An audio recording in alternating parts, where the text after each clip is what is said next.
Menteri Pekerjaan Umum dan Perumahan Rakyat, PUPR, Basuki Hadimuljono meminta Road Engineering Ibu Kota Nusantara atau IKN Nusantara, Kalimantan Timur, menguasai tentang hidrologi. Dilansir dari Kompas.com, Basuki mengatakan, dalam pembangunan jalan raya perlu memperhatikan beberapa hal, satu di antaranya adalah masalah drainase air.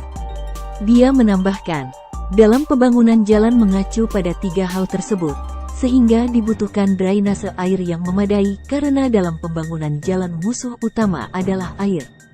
Basuki menuturkan, biasanya para road engineer ini hanya menghitung jumlah air yang berada di jalanan saja, padahal aliran air bisa dari mana saja. Hal itu menurut Basuki dapat membuat volume gorong-gorong tidak mampu menampung air. Basuki menuturkan, seminar yang digelar oleh Kementerian PUPR dengan tema Climate Change, Resilience, and Disaster Management for Roads ini mengingatkan kembali pentingnya bencana yang disebabkan dari air. Sebelumnya, jalan tol menjadi salah satu infrastruktur konektivitas yang krusial dalam sebuah wilayah. Tak terkecuali di Ibu Kota Nusantara, IKN, Kalimantan Timur. Seperti diketahui, soal rencana pembangunan jalan tol di IKN bukanlah hal yang baru. Sebab, Kementerian PUPR sudah pernah menyinggung tentang hal tersebut, yakni jalan tol akses menuju ibu kota negara dari kota Balikpapan yang sedang dalam proses penyusunan studi kelayakan.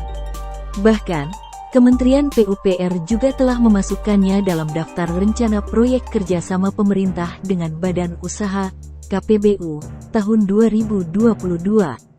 Kepala Badan Pengatur Jalan Tol (BPJT) Kementerian PUPR Danang Perikesit mengatakan, ada 16 jalan tol yang masuk daftar KPBU 2022. Kendati salah satu rencana pembangunan jalan tol di IKN telah terkuak, sepertinya masih ada beberapa ruas lagi yang akan dibangun.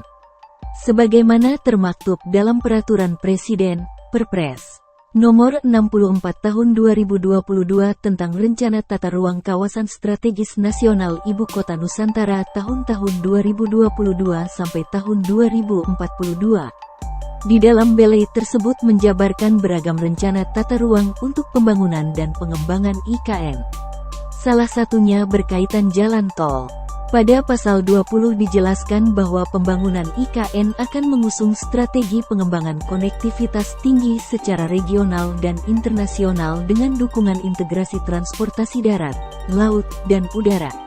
Untuk darat, salah satunya dengan membangun jalan tol dari kawasan inti pusat pemerintahan, KIPP, IKN menuju bandar udara, bandara internasional dengan waktu tempuh kurang dari 50 menit.